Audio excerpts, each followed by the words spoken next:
கிறிஸ்து இயேசுக்குள் அன்பாக அழைக்கப்பட்ட அன்புக்குரிய சகோதர சகோதரிகள் அனைவருக்கும் கிறிஸ்து இயேசுக்குள்ளான அன்பின் வாழ்த்துக்கள். விசேஷமாக தேவன் இன்றைய நாளையும் நமக்கு ஆயத்தப்படுத்தி நம் அனைவரையும் இந்த இடத்தில் ஒன்று கூடி வர செய்து அவருடைய வேதத்தின் மகத்துவங்களை மறுபடியுமாக காணும்படியாக கிருபை செய்திருக்கிறார். அதுக்கு நம்முடைய நன்றிகளை நாம் எடுத்துக்கொள்வோம். ஒரு நீண்ட இடைவேளைக்கு அப்புறம் நம்ம பார்க்குறோம். தேவன் இந்த ஒரு வாய்ப்பை கொடுத்ததுக்காக என்னுடைய தனிப்பட்ட நன்றிகளை நான் எடுத்துக்கொள்கிறேன். சகோதரர் சொன்ன விதமாக இன்றைக்கி நம்ம பார்க்க இருக்கிற பாடத்தின் தலைப்பு என்ன அப்படின்னு பார்த்திங்கன்னா, நாசரேத் ஜெப ஆலயம் அப்படிங்கிற தலைப்பின் கீழே சற்று நேரம் வேத வசனங்கள் நம்ம தியானிக்கலாம். ஸோ இது எதின் அடிப்படையில் இருக்கக்கூடிய பாடம் அப்படின்னு பார்த்திங்கன்னா, நம்ம ஆதார வசனத்திலே நம்ம பார்த்த ஒரு காரியம்தான். நமது ஆண்டவராக இயேசு கிறிஸ்து தன்னுடைய முதலாம் வரியில் நிறையா ஜனங்கள் அவர் என்ன பண்ணியிருக்கார் அப்படின்னு பார்த்திங்கன்னா சந்திச்சிருக்கார், அவங்களுக்கு உபதேசிச்சிருக்கார். அவங்களுடைய எண்ணங்களை அவர் என்ன பண்ணுவார் அப்படின்னு பார்த்தீங்கன்னா முன்னாடியே ரீட் பண்ணிடுவார். இப்போ உட்காந்து கேட்டுட்ருக்காங்க அப்படின்னா அவங்க என்ன யோசிக்கிறாங்க அப்படிங்கிறது அவருக்கு தெரிஞ்சிடும். அதற்கேற்றபடி அவருடைய பிரசங்கங்கள் இருக்கும் அப்படின்னு நம்ம பார்க்குறோம். இப்போ அதே போல் இப்போ அவர் என்ன பண்ணியிருக்கார் அப்படின்னு பார்த்தீங்கன்னா, இப்போ நம்ம பார்க்கக்கூடிய ஒரு சம்பவம் எது அப்படின்னு பார்த்தீங்கன்னா, அவர் பிறந்து வளர்ந்த ஒரு ஊர் அதை இதுன்னு பார்த்தீங்கன்னா நாசரேத். இப்போ இந்த நாசரேத்துக்கு அவர் என்ன பண்ணுறாரு அப்படின்னு பார்த்தீங்கன்னா, பேப்டிசம் எடுத்து கொஞ்ச நாள் ஊழியம் செய்கிறார். ஊழியம் செய்யக்கூடிய அந்த ஒரு குறுகிய காலத்திற்கு என்ன பண்ணல அப்படின்னு பார்த்தீங்கன்னா, சொந்த ஊருக்கு வரவே இல்லை. யார்? நமது ஆண்டவராக இயேசு கிறிஸ்து பேப்டிசம் எடுத்துகிட்டு அவருடைய ஊழியங்கள் எங்கே இருக்குது அப்படின்னு பார்த்தீங்கன்னா கலிலேயா அப்படிங்கிற இடங்களில் தான் இருக்க வழியே அவர் என்ன பண்ணலன்னா தன்னுடைய சொந்த ஊருக்கு வரவே இல்லை. இவருடைய கீர்த்தி என்ன ஆகுது அப்படின்னு பார்த்தீங்கன்னா, அவருடைய சொந்த ஊருக்கு வருது. என்ன அப்படின்னு பார்த்தீங்கன்னா, இந்த மாதிரி நம்ம ஊரில் ஒரு வளர்ந்த ஒருத்தர் இப்போ என்ன பண்ணிகிட்டு இருக்காருன்னா, இஸ்ரேல் எங்கும் போய் என்ன பண்ணிகிட்டு இருக்காருன்னா நிறைய அற்புத அடையாளங்கள் செய்கிறாரு அப்படிங்கிற ஒரு இன்ஃபர்மேஷன் என்ன ஆகுதுன்னு பார்த்தீங்கன்னா அந்த நாசரேத் ஊருக்காரங்களுக்கு வருது. இப்போ ஒரு பீரியடு கழிச்சு இப்போ என்ன பண்ணுறாரு அப்படின்னு பார்த்தீங்கன்னா, இயேசு கிறிஸ்து தான் வளர்ந்த ஊர், அதே மாதிரி தான் வாரம் ஓய்வு நாளில் போய் நின்ன ஜபாலயத்துக்கு இப்போ யார் வரா அப்படின்னு பார்த்தீங்கன்னா இயேசு கிறிஸ்து வரார்.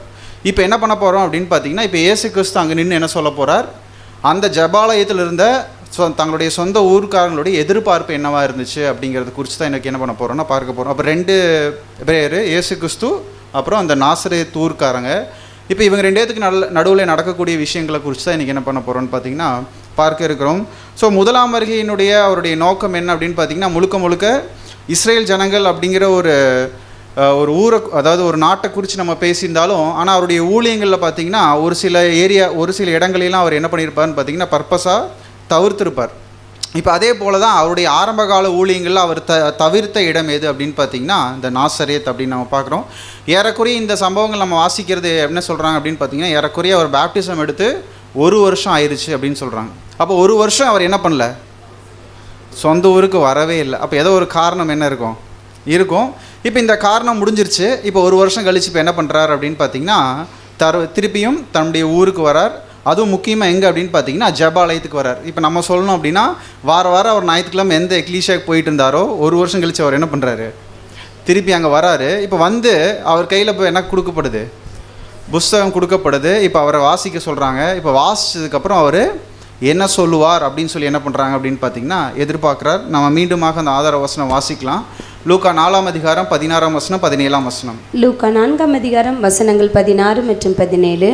தாம் வளர்ந்த ஊராகிய நாசரேத்துக்கு அவர் தம்முடைய வழக்கத்தின்படியே ஓய்வு நாளில் ஜெப ஆலயத்தில் பிரவேசித்து வாசிக்க எழுந்து நின்றார்.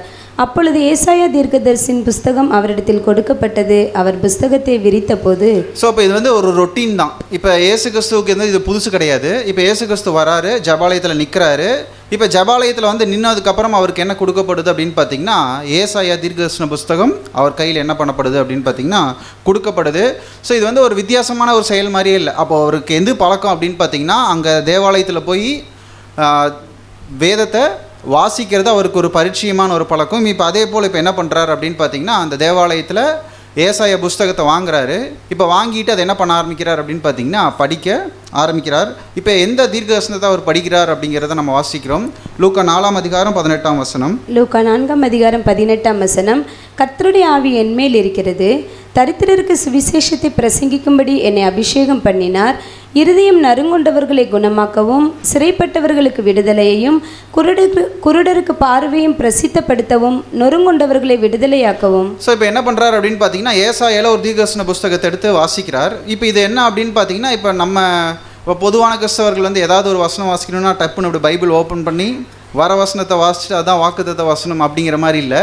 இப்போ பர்பஸாக இவர் என்ன பண்ணுறாரு அப்படின்னு பார்த்தீங்கன்னா ஒரு தீர்க்கதரிசன வசனத்தை ஸ்பெசிஃபிக்காக இவர் என்ன பண்ணுறாரு எடுத்து இப்போ வாசிக்கிறார். அந்த தீர்க்கதரிசன வசனம் என்ன அப்படின்னு பார்த்தீங்கன்னா டைரெக்டாக இல்லை, இப்போ இது இன்டைரக்டாக இருக்குது. இப்போ இன்டைரக்ட் அப்படிங்கிறது எப்படி புரிஞ்சுக்கலாம் அப்படின்னு பார்த்தீங்கன்னா, இப்போ உடம்புல குறைபாடு இருக்கிறவங்களுக்கு குணப்படுத்துறது ஒரு காரியம் இருக்குது இல்லைங்களா, அதே போல் தான் இப்போ இந்த தீர்க்கதரிசனம் என்ன சொல்லுதுன்னா, தரித்திரருக்கு சுவிசேஷத்தை என்ன பண்ணணும், பிரசங்கிக்கணும். அதுக்கப்புறம் இருதயம் நறுங்குண்டவர்களை குணமாக்கவும், சிறைப்பட்டவர்களை விடுதலையாக்கவும், குடருக்கு பார்வையை பிரசித்தப்படுத்தவும், நொறுங்குண்டவர்களை விடுதலையாக்கவும். இப்போ இந்த மாதிரி என்ன பண்ணுறாரு அப்படின்னு பார்த்தீங்கன்னா, ஒரு சில குணப்படுத்தக்கூடிய விஷயத்தை அவர் என்ன பண்ணுறார் அப்படின்னு பார்த்தீங்கன்னா, ஏசாயா தீர்க்கதரிசன புஸ்தகத்தை எடுத்து வாசிக்கிறார். தொடர்ந்து 19ஆம் வசனம் 20ஆம் வசனம் வாசிக்கலாம். லூக்கா 4ஆம் அதிகாரம் வசனங்கள் 19 மற்றும் 20.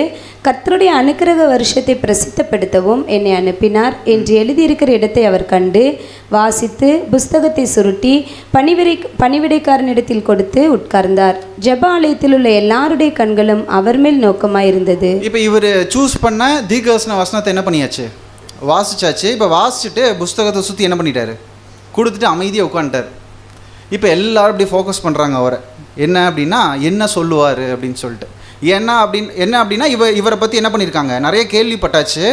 இப்போ கேள்விப்பட்ட விஷயம் இப்போ யார் மைண்டில் இருக்குது அப்படின்னு பார்த்தீங்கன்னா, அங்கே உட்காந்து கேட்டுட்டு இருக்கக்கூடிய ஜபாலயத்தில் இருக்கிறவங்க எல்லாத்துடைய மைண்ட்லேயும் இருக்குது. இப்போ இந்த விஷயம் யாருக்கு தெரியும் அப்படின்னு பார்த்தீங்கன்னா, இயேசு கிறிஸ்துவுக்கு தெரியும். இப்போ எடுத்தோடனே அவங்களுடைய மைண்டை குறித்து அவர் பேசவே இல்லை. இப்போ என்ன பண்ணுறாரு அப்படின்னா, தான் வாசித்த தீர்க்கதரிசன வசனத்தை குறித்து அவர் பேசுகிறார். நம்ம வாசிக்கலாம் தொடர்ந்து.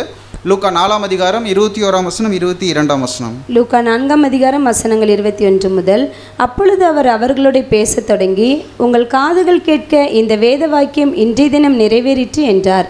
எல்லாரும் அவருக்கு நற்சாட்சி கொடுத்து அவருடைய வாயிலிருந்து புறப்பட்ட கிருபையுள்ள வார்த்தைகளை குறித்து ஆச்சரியப்பட்டு, இவன் யோசேப்பின் குமாரன் அல்லவா என்றார்கள். இப்போ ஃபஸ்ட்டு அந்த வசனங்களுக்குரிய ஒரு விளக்கம் என்ன சொல்கிறார் அப்படின்னு பார்த்தீங்கன்னா, இந்த தீர்க்கதரிசன வசனம் என்ன ஆயிடுச்சு, நிறைவேறிடுச்சு அப்படின்னு சொல்லி அவர் என்ன பண்ணுறாருன்னா அந்த இடத்துல பேசுகிறார்.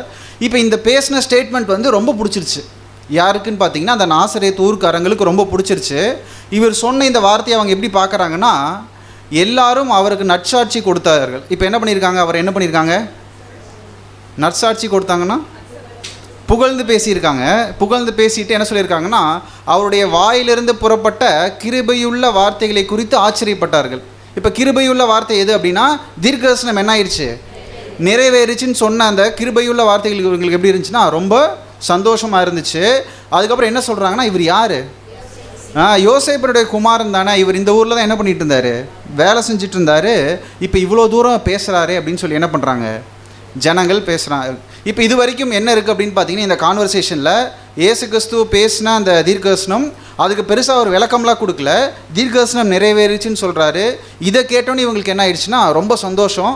இப்போ இயேசு கிறிஸ்துவ என்ன பண்ணுறாங்க, ரொம்ப புகழ்ந்து பேசுகிறாங்க. என்னென்னா இப்போ நம்ம சொல்லுவோம்ல, எங்கள் ஊரில் வளர்ந்த பையன் இப்போ எப்படி பேசுகிறான் அப்படின்னு சொல்கிற மாதிரி இப்போ என்ன பண்ணுறாங்க, இயேசு கிறிஸ்துவ அப்படி புகழ்ந்து பேசுகிறாங்க. இப்போ இன்னும் என்ன ஆகலை, இந்த சம்பவம் முடியல. இப்போ இயேசு கிறிஸ்து என்ன பண்ணுறாரு அப்படின்னு பார்த்தீங்கன்னா, இப்போ அடுத்தது அவருடைய வார்த்தைகள் என்ன இருக்குங்கிறத கவனிக்கலாம். லூக்கா 4ஆம் அதிகாரம் 23ஆம் வசனம். லூக்கா 4ஆம் அதிகாரம் 23ஆம் வசனம். அவர் அவர்களை நோக்கி, வைத்தியனே, உன்னைத்தானே குணமாக்கிக்கொள் என்கிற பழமொழியை சொல்லி, நாங்கள் கேள்விப்பட்டபடி கப்பர்நகூமில் உன்னால் செய்யப்பட்ட கிரியைகள் எவைகளோ அவைகளை உன் ஊராகிய இவ்விடத்திலும் செய் என்று நீங்கள் என்னுடன் சொல்லுவீர்கள் என்பது நிச்சயம். இப்போ யார்கிட்ட சொன்னது, யாருமே யார்கிட்டையும் சொல்லவே இல்லை. இயேசு கிறிஸ்துவே சொல்கிறாரு. இப்போ உங்கள் மைண்டில் என்ன இருக்குன்னா, நீங்கள் என்னை பார்த்து ஒரு பழமொழி சொல்லுவீங்க. என்ன பழமொழி சொல்லுவீங்க அப்படின்னா, வைத்தனே உன்னை தானே குணமாக்கிக்கொள் என்கிற பழமொழியை சொல்லி. அப்படின்னா வைத்தியனுக்கு ஏன் குணமாக்கிக்கோன்னு சொல்லுவாங்க? இப்போ டாக்டர்கிட்ட போகிறோம், அவரே தும்மிட்டு இருந்தாருன்னு என்ன பண்ண முடியாது, அவர்கிட்ட போய் நம்ம மாத்திரை வாங்க முடியாது. அப்போ ஃபஸ்ட்டு என்ன சொல்லுவோம், டாக்டர் நீங்கள் ஃபஸ்ட்டு என்ன பண்ணுங்கள், டேப்லெட் எடுத்துக்கோங்க, அதுக்கப்புறம் என்ன பண்ணுறோம், நாங்கள் வந்து உங்கள்கிட்ட கன்சல்ட் பண்ணோம். இப்போ இதே மாதிரி ஒரு பழமொழி நீங்கள் என்ன பண்ணுவீங்க, எங்கிட்டே சொல்லுவீங்க. ஏன் சொல்லுவீங்க அப்படின்னு பார்த்தீங்கன்னா, நாங்கள் கேள்விப்பட்டபடி. யார் நாங்கள் அப்படின்னு பார்த்தீங்கன்னா, அந்த நாசரேத் ஊர்க்காரங்க என்ன சொல்கிறாங்கன்னா, நாங்கள் கேள்விப்பட்டபடி கப்பர்நாகும் ஊரில் உள்ள உன்னால் செய்யப்பட்ட கிரியைகள் எவைகளோ அவைகளை உன் ஊராகி இவ்விடத்திலும் செய் என்றார். அப்படின்னா நாங்கள் நிறைய கேள்விப்பட்டோம். என்னென்ன கேள்விப்பட்டோம் அப்படின்னா, நீங்கள் நிறையா அற்புத அடையாளங்கள் செய்கிறீங்க, குணப்படுத்துகிறீங்க.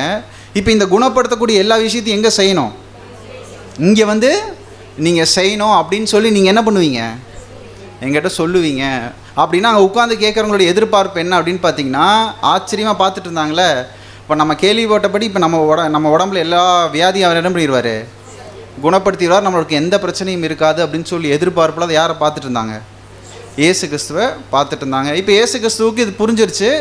பழமொழி உட்பட அவர் என்ன பண்ணிட்டார், சொல்லிட்டார். இப்போ சொல்லிவிட்டு அவர் என்ன பண்ணுறாருனா இப்போ அவங்களுக்கு பதில் சொல்கிறார். இப்போ அவங்க மைண்டை சொன்னோன்னே அவங்களுக்கு ஒரு ஆச்சரியம் வந்துருக்கும், என்னடா நம்ம மனசில் நினச்சது என்ன பண்ணிட்டாரு, சொல்லிட்டாரு. சரி சொல்லிட்டாலும் பரவாயில்ல, இதுக்கு சொல்யூஷன் அவரே என்ன பண்ணிடணும், சொல்லிடணுன்ட்டு இப்போ சொல்யூஷன் அவர் சொல்கிறாரு. வாசிக்கலாம்.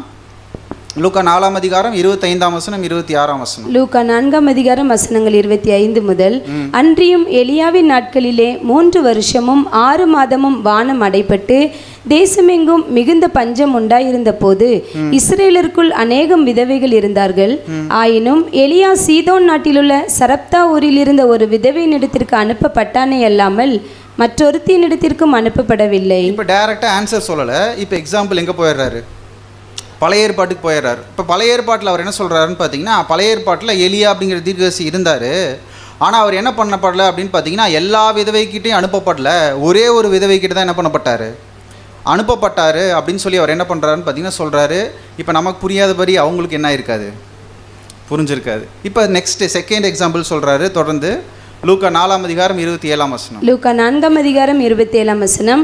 அல்லாமலும் எலிசா தீர்க்கதரிசியின் காலத்திலே இஸ்ரேலருக்குள்ளே அநேகம் குஷ்டரோகிகள் இருந்தார்கள். ஆயினும் சீரியா தேசத்தனாகிய நாகமானே அல்லாமல் அவர்களில் வேறொருவனும் சுத்தமாக்கப்படவில்லை என்று சத்தியத்தின்படி உங்களுக்கு சொல்லுகிறேன் என்றார். அடுத்த எக்ஸாம்பிள் என்ன சொல்கிறாருன்னா, ஊரில் நிறைய குஷ்டரோகிகள் இருந்தாங்க, ஆனால் யார் தான் குணமாக்கப்பட்டா, நாகமான் மாத்திரம்தான் குணமாக்கப்பட்டாங்க அப்படின்னு. இப்போ 2 எக்ஸாம்பிள் இவர் எடுத்துக்கிட்டாரு. ஒன்று சாரிபாத்து விதவை, இன்னொன்று நாகமான்.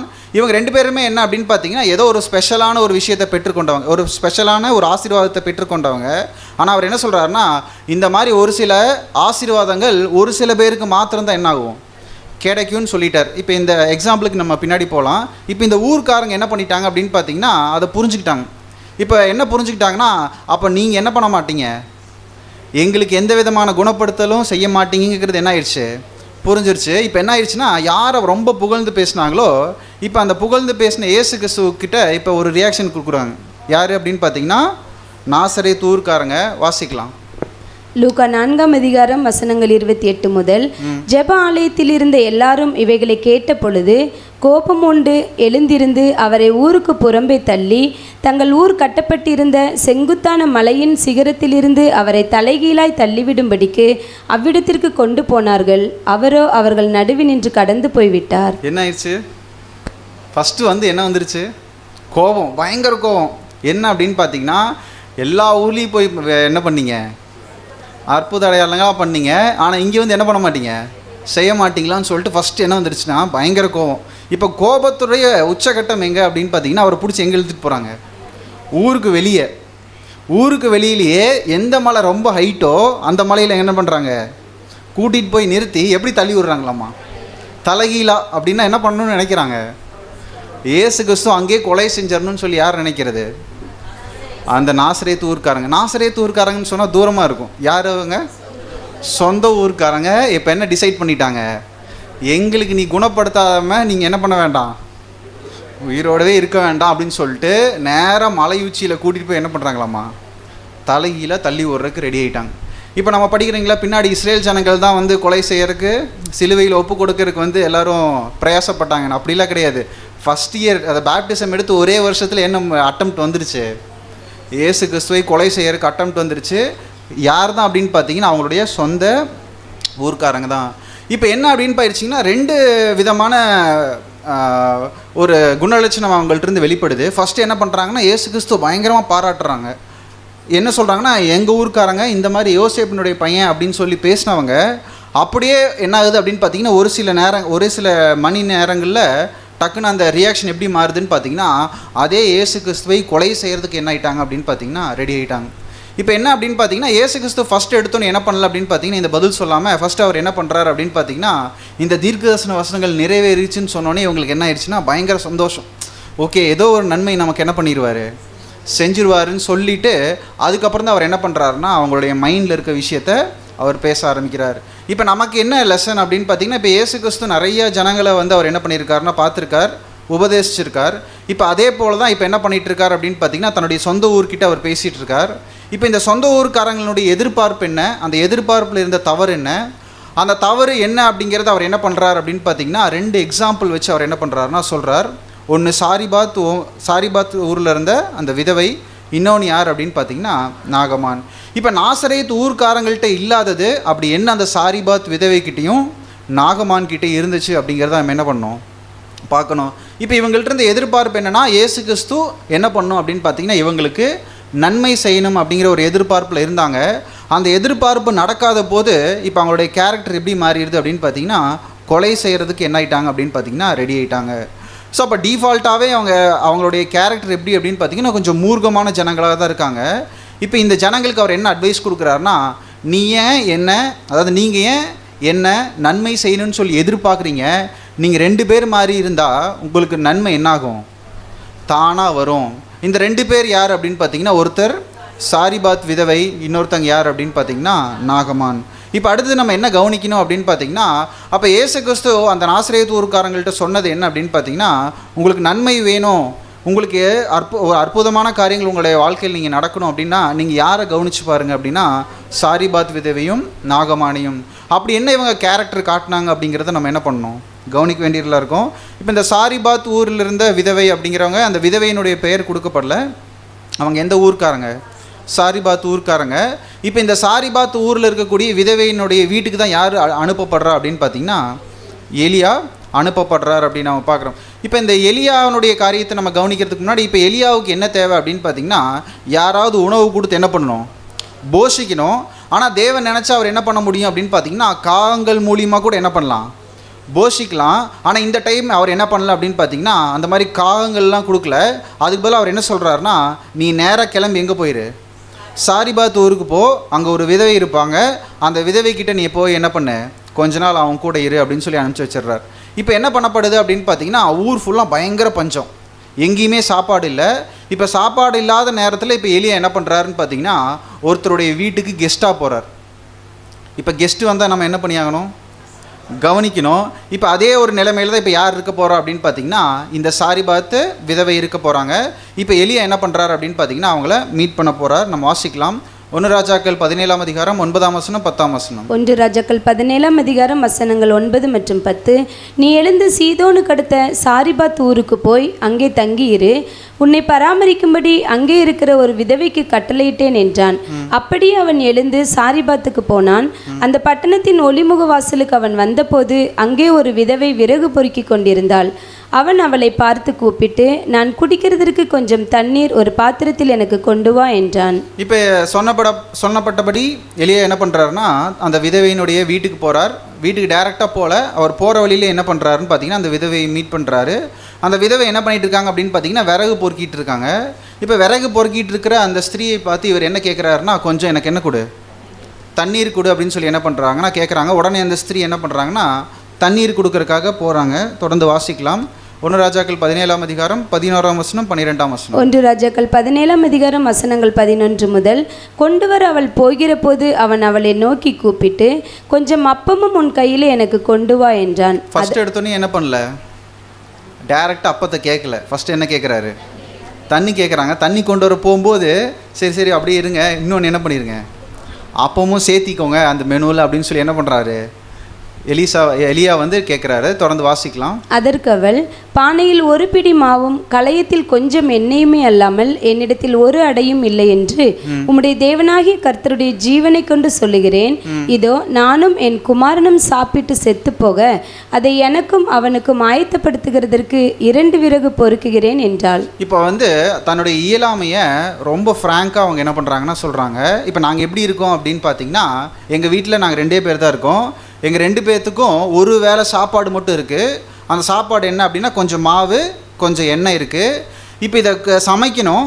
சமைக்கிறதுக்கு தான் என்ன பண்ணியிருக்கேன், இப்போ விறகு பொறுக்கிறதுக்கே வந்திருக்கேன். இப்போ சமைச்சு நாங்கள் ரொம்ப நாளில் என்ன பண்ண போகிறதில்ல, உயிர் வாழ போகிறதில்ல. இந்த வேலை உணவு என்ன ஆயிரும், எங்களுக்கு கிடச்சிரும். சாப்பிட்டு நாங்கள் என்ன ஆயிடுவோம், திருப்பி கொஞ்ச நாளில் இறந்துருவோம். ஏன் அப்படின்னா என்ன கிடையாது, உணவு கிடையாது. இப்போ இந்த டைமில் தான் நீங்கள் என்ன கேட்குறீங்க, எனக்கு கொஞ்சம் அப்பம் கொடு அப்படின்னு சொல்லி என்ன பண்ணுறீங்கன்னா கேட்குறீங்க. இப்போ எடுத்தோடனே அவங்க நோ சொல்லலை, தங்களுடைய இயலாமையை அந்த இடத்துல அவங்க என்ன பண்ணுறாங்கன்னா சொல்கிறாங்க.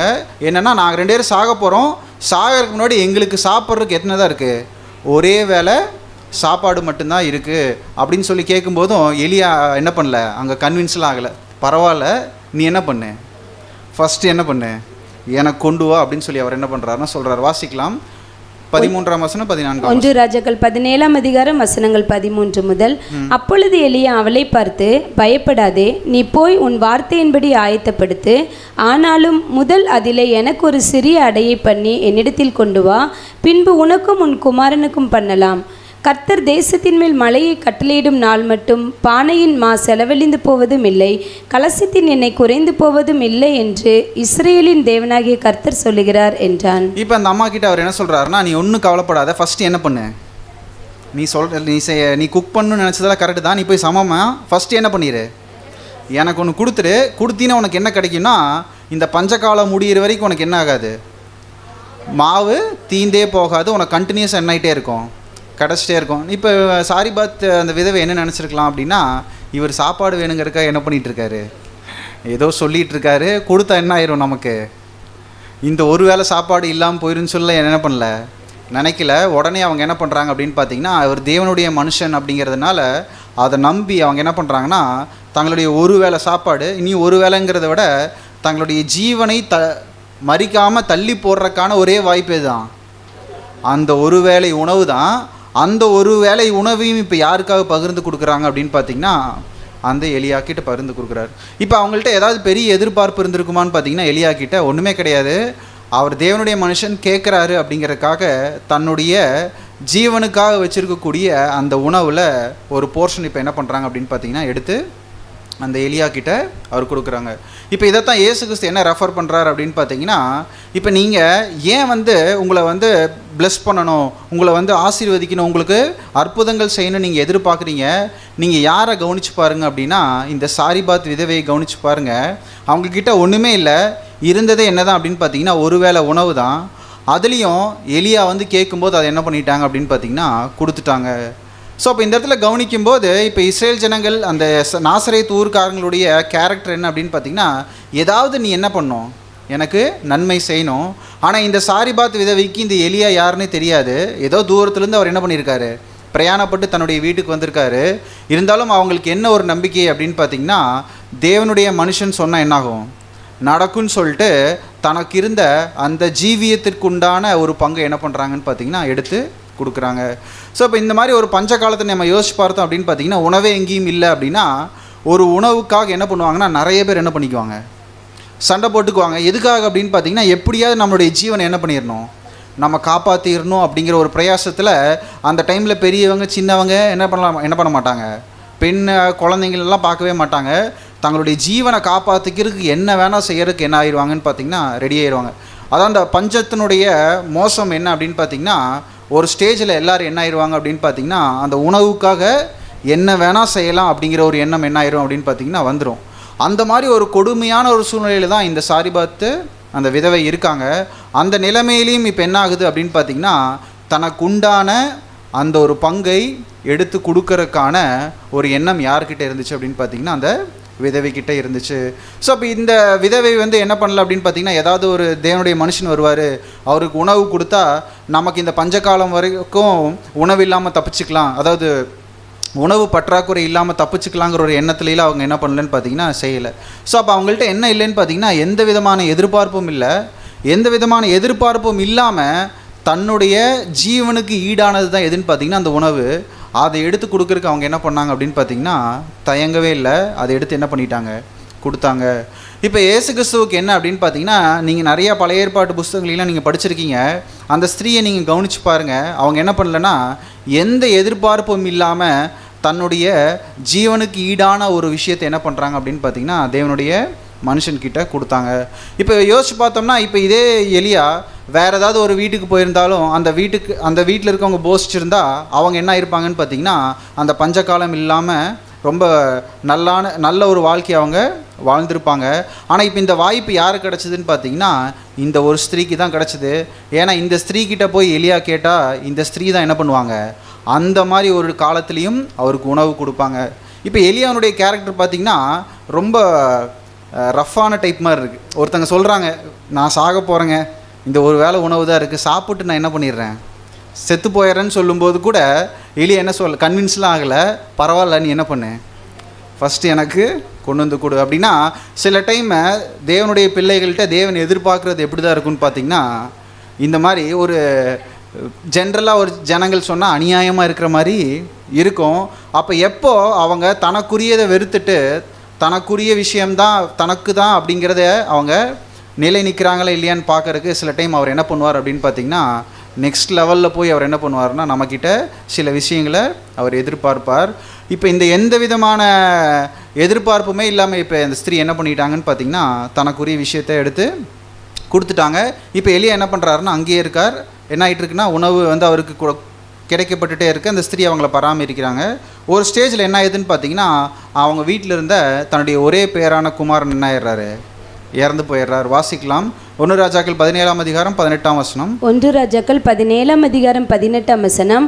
அப்பொழுது அவள் எலியாவை நோக்கி, தேவனுடைய மனுஷனே, எனக்கும் உமக்கும் என்ன, என் அக்கிரமத்தை நினைக்க பண்ணவும் என் குமாரனை சாக பண்ணவுமா என்னிடத்தில் வந்தீர் என்றாள். இப்போ அடுத்தது என்ன அப்படின்னு பார்த்தீங்கன்னா, அந்த ஸ்திரீயினுடைய இன்னொரு கேரக்டர் இந்த இடத்துல வெளியாகுது. என்ன ஆகுதுன்னு பார்த்தீங்கன்னா, இப்போ அந்த விதவிக்கு ஒரே பையன்தான் அப்படின்னா அவங்களுடைய வாழ்க்கையின் நம்பிக்கை யார் தான், அந்த ஒரே ஒரு பையன்தான். இப்போ இந்த பையன் என்ன ஆகிட்டார், இறந்துட்டாங்க. இப்போ நேராக எலியா கிட்டே போயிட்டு, எலியா நீங்கள் வந்தனால தான் என்ன ஆகிட்டார், என் பையன் இறந்துட்டாங்கன்னா சொன்னார் அப்படின்னு பார்த்தீங்கன்னா, இந்த ஸ்திரீ அப்படி சொல்லலை. அதுக்கு பதிலாக என்ன பண்ணுறாங்கன்னு பார்த்தீங்கன்னா, இறந்த தன்னுடைய பையனுடைய காரணத்திற்கு யாரை தான் பழி போட்டுக்கிறாங்க, தன்னை. ஆனால் எப்படி கம்பேர் பண்ணுறாங்க அப்படின்னு பார்த்தீங்கன்னா, அந்த தேவனுடைய மனுஷன் கூட எலியா கூட கம்பேர் பண்ணுறாங்க. என்ன சொல்கிறாங்கன்னா, என் அக்கிரமத்தை நினைக்க பண்ணவும் என் குமாரனை சாக பண்ணுவோமா என்னிடத்தில் வந்தீர் அப்படின்னா, இப்போ உங்கள் பக்கத்தில் நிற்கும்போது நான் எப்படி இருக்கேன், ரொம்ப பாவி. அப்போ உங்கள் பக்கத்தில் நிற்கும்போது என்னுடைய பாவம் என்ன ஆயிடுச்சு, நினைக்கப்பட்டு என்னுடைய பாவத்து நிமித்தமாக யார் இறந்து போயிட்டா, அந்த பையன் இறந்து போயிட்டாங்க. ஒருவேளை இப்போ நம்ம வீட்டுக்கு யாராவது கெஸ்ட் வந்து ஒருவேளை தெரியாமல் போய் ஒரு குழந்தை இறந்தாலும் அடிபட்டாலும் நம்ம என்ன ஆயிடுவோம், எல்லாத்துக்கும் காரணம் யார் தாங்க, நீங்கள் தாங்க அப்படின்னு. ஆனால் இந்த இடத்துல அந்த விதவை என்ன பண்ணல, சொல்லவே இல்லை. அந்த ஒரு பழியும் யார் ஏற்றுக்கிறா, தான் மேலே போட்டுக்கிட்டு என்ன சொல்கிறாங்கன்னா, இந்த மாதிரி என்னுடைய பாவம் என்ன ஆயிடுச்சு, நீங்கள் வந்ததுனால நினைக்கப்பட்டுருச்சு, அதனால் என்னுடைய பையன் என்ன ஆகிட்டார், இறந்துட்டாங்கன்னு சொல்லும்போது திருப்பியும் அந்த இடத்துல என்ன ஆகுதுன்னு பார்த்தீங்கன்னா, ஒரு அற்புதம் நடக்குது. ஃபஸ்ட்டு அற்புதம் என்னென்னா, ஊர் ஃபுல்லாக பஞ்சம், யாருக்குமே சாப்பாடு இல்லை. இப்போ இந்த ஸ்திரீனுடைய வீட்டில் மட்டும் மாவு என்ன ஆகிட்டே இருந்துகிட்டே இருக்குது. ரெண்டாவது என்ன ஆகுதுன்னு பார்த்திங்கன்னா, மரித்த தன்னுடைய குமாரனுக்கு என்ன கிடைக்கிது, ஜீவன். இதுதான் முதலாம் உயிர்த்தெழுதலாக என்ன இருக்கும், ஃபஸ்ட்டு அதாவது இறந்து போனவங்களுக்கு திருப்பியும் உயிர் கிடச்சது எப்போ தான் அப்படின்னு பார்த்திங்கன்னா, இந்த ஸ்திரீனுடைய குமாரனுக்கு தான். அது வரைக்கும் என்ன ஆகலை அப்படின்னு பார்த்திங்கன்னா, மரித்தவங்க திருப்பியும் உயிர் தெழுந்து வந்த மாதிரி என்ன ஆகலை, அந்த இடத்துல ரெக்கார்டே இல்லை. ஃபஸ்ட்டு இந்த உயிர்த்தெழுதல் அப்படிங்கிற ஒரு விஷயம், இறந்து போனவங்க திரும்பி வர்றதுக்கான ஒரு வாய்ப்பை யார் பெற்றுக்கொண்டா அப்படின்னு பார்த்திங்கன்னா, இந்த சாரிபாத்தினுடைய குமாரன் பெற்றுக்கொண்டார். வாசிக்கலாம் 1 ராஜாக்கள் 17ஆம் அதிகாரம் 21ஆம் வசனம் 22ஆம் வசனம். 1 ராஜாக்கள் 17ஆம் அதிகாரம் வசனங்கள் 21 முதல். அந்த பிள்ளையின் மேல் 3 தரம் குப்புற விழுந்து, என் தேவனாகிய கர்த்தாவே, இந்த பிள்ளையின் ஆத்துமா அவனுக்குள் திரும்பி வர பண்ணும் என்று கர்த்தரை நோக்கி விண்ணப்பம் பண்ணினான். கர்த்தர் எலியாவின் சத்தத்தை கேட்டார். பிள்ளையினுடைய ஆத்துமா அவனுள் திரும்பி வந்தது, அவன் பிழைத்தான். ஸோ மிகப்பெரிய ஒரு மிராக்கில் இப்போ இந்த சாரிபாத்தினுடைய விதவை என்ன பண்ணிக்கிறாங்க அப்படின்னு பார்த்தீங்கன்னா, தேவனுடைய மனுஷன்கிட்டேருந்து பெற்றுக்கொண்டாங்க. ஸோ அப்போ இந்த இடத்துல அந்த விதவைக்கு கிடச்ச 2 வாழ்க்கைன்னு தான் சொல்ல முடியும். ஃபஸ்ட்டு என்ன பண்ணுறாங்கன்னா, பஞ்சத்தில் உணவில்லாமல் இறந்துருக்கிறதுக்கான ஒரு வாய்ப்பு, அதுலேருந்து அவங்க தப்பிச்சுக்கிறாங்க. ரெண்டாவது என்ன அப்படின்னு பார்த்தீங்கன்னா, இறந்து போன தன்னுடைய மகனையும் உயிர் தெழுப்ப கிடைக்கப்பட்டுருச்சு அப்படின்னு நம்ம பார்க்குறோம். இந்த 2ஐயும் அவங்க பெற்றுக்கொண்டதுக்கான காரணம் என்ன அப்படின்னு பார்த்தீங்கன்னா, அவங்கள்ட்ட இருந்த அந்த கேரக்டர் தான் அப்படின்னு நம்ம பார்க்குறோம். ஸோ அப்போ ஃபஸ்ட்டு என்ன அப்படின்னு பார்த்தீங்கன்னா, எந்த எதிர்பார்ப்புமே இல்லாமல் ஒரு தேவனுடைய மனுஷனுக்கு செஞ்ச உதவி தான் அப்படின்னு நம்ம பார்க்குறோம். ரெண்டாவது, தனக்கு வந்த குறைபாடை அவர் என்ன பண்ணல அப்படின்னு பார்த்தீங்கன்னா, யார் மேலேயும் பழி சொல்லலை, தன்னுடைய தவறு தான் அப்படின்னு சொல்லி தான் என்ன பண்ணுறாங்க அப்படின்னு பார்த்தீங்கன்னா, எலியா கிட்ட கொண்டு போய் நிறுத்துகிறாங்க. இப்போ இந்த மாதிரி ஒரு மிராக்கில் இயேசு கிறிஸ்துனுடைய காலப்பகுதிக்கு முன்னாடியே யார் பெற்றுக்கொண்டுட்டா, எலியாவுடைய காலப்பகுதியில் யார் பெற்றுக்கொண்டுட்டாங்கன்னா இந்த விதவை பெற்றுக்கொண்டாங்க. இப்போ அதான் இயேசு கிறிஸ்து என்ன சொல்கிறாருன்னா, அந்த நாசரேத்து ஊருக்காரங்களுக்கு, நீங்கள் ஏன் என்ன எதிர்பார்த்துட்ருக்கீங்க? நான் வந்து உங்களுக்கு என்ன பண்ணணும், அற்புதம் செய்யணும், அடையாளம் செய்யணும் நீங்கள் நினைக்கிறீங்களா? அப்படிலாம் கிடையவே கிடையாது. உங்களுக்கு பல வருஷங்களுக்கு முன்னாடி யார் வாங்கிட்டே இதெல்லாம்? இந்த அம்மா விதவை, சாரிபாத் விதவை என்ன பண்ணிட்டாங்க, இதெல்லாம் வாங்கிட்டாங்க. அப்போ பிரச்சனை என்ன அப்படின்னு பார்த்தீங்கன்னா, நீங்கள் தான். நீங்கள் என்ன பண்ணணும் அப்படின்னா, உங்கள் மனசை நீங்கள் என்ன பண்ணணும்னா அதற்கேற்றபடி பக்குவப்படுத்துங்க. நான் வந்து தான் பண்ணும் கிடையாது. இதுக்கு முன்னாடி எலியாவை என்ன பண்ணிட்டாரு, இந்த மாதிரி ஒரு அற்புதத்தை பண்ணிட்டார். இப்போ இயேசு கிறிஸ்து வந்து உயிர்த்து மரித்தவங்களை என்ன பண்ணியிருக்கார், உயிர்த்தெழுப்பி காட்டியிருக்கார். இது நம்ம ராஜ்யத்துக்கு அடையாளமாக பார்ப்போம்.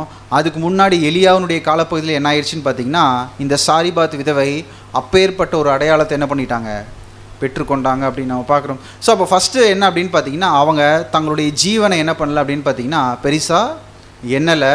தனக்கு கொடுக்கப்பட்ட பங்கு கொஞ்சமாக இருந்தாலும் அதை என்ன பண்ணாங்க அப்படின்னு பார்த்தீங்கன்னா, துச்சமாக மதித்து அதை இன்னொரு தேவனுடைய மனுஷன்கிட்ட கொடுக்கறதுக்கு ரெடியானாங்க. ஒருவேளை அந்த இடத்துல வந்து அவங்க யோசிச்சுருந்தாங்க, இருக்கிறதே ஒரு வேளை சாப்பாடு தான், அதை போய் இவங்களுக்கு கொடுத்துட்டு நம்ம மறிக்கணுமா அப்படின்னு சொல்லி யோசிச்சுருந்தாங்க அப்படின்னா, அந்த ஒரு நன்மையை அவங்களால என்ன பண்ணியிருக்க முடியாது, பெற்றுக்கொண்டவே இருந்திருக்க முடியாது. அப்போ சில சமயத்தில் அப்நார்மலாக இருக்கும் தேவனுடைய எதிர்பார்ப்பு. சில டைமில் எந்த எதிர்பார்ப்புமே இல்லாமல் அதை நம்ம செய்யும் போது தான் என்ன ஆகும்னு பார்த்திங்கன்னா, நம்ம எதிர்பார்க்காத ஆசீர்வாதங்கள் அவர் என்ன பண்ணுறாரு, கொடுக்குறாரு. இப்போ இது எல்லாமே எதையுமே செய்யாமல் இயேசு கிறிஸ்து யார், நம்ம ஊருக்காரரு. ஆனால் நம்ம ஊருக்கு வந்து அவர் என்ன பண்ணணும், நல்லது செய்யணும் அப்படின்னு சொல்லி இவங்க என்ன பண்ணிகிட்டு இருந்தாங்க, நினச்சிட்டு இருந்தாங்க. இன்னொரு கேரக்டர் யார் அப்படின்னு பார்த்திங்கன்னா, நாகமான். இப்போ நாகமான் எப்படிப்பட்டவர் அப்படின்னு பார்த்தீங்கன்னா, ஒரு ஸ்லோ டெத். அதாவது மரணம் என்ன ஆயாச்சு, நிச்சயிக்கப்பட்டாச்சு. இப்போ மரணத்தை நோக்கி போயிட்டுருக்கார். இப்போது ஒருத்தருக்கு மரணம் நிச்சயிக்கப்பட்டுருச்சு அப்படின்னா அவருடைய மனநிலைமை எப்படி இருக்குன்னு பார்த்தீங்கன்னா, அவர் தான் உலகத்திலே எப்படி இருப்பார், ரொம்ப கவலையில் இருப்பார், துக்கத்தில் இருப்பார். இப்போ அவருக்கு யாராவது வந்து ஏதாவது ஒரு ஆலோசனை சொன்னால் உடனே அதை என்ன பண்ணிடுவார், செய்வார். ஏன்னா எப்படியாவது தன்னுடைய உயிரை என்ன பண்ணி ஆகணும், காப்பாற்றி ஆகணும். இவர் யாருன்னு பார்த்தீங்கன்னா, ஒரு சிறிய நாட்டினுடைய பெரிய ஒரு படைத்தளபதி. இப்போ இவருக்கு என்ன ஆகுதுன்னு பார்த்தீங்கன்னா, இப்போ எப்படி சாரிபாத் ஒரு நன்மையை பெற்றுக்கொண்டார்களோ அதே போல் இப்போ இந்த நாகமான் என்ன பண்ணுறாருன்னு பார்த்தீங்கன்னா, அதே ஒரு நன்மையை பெற்றுக்கொள்கிறார். இதைத்தான் இயேசு கிறிஸ்து என்ன பண்ணுறாருன்னா ரெஃபர் பண்ணுறார்.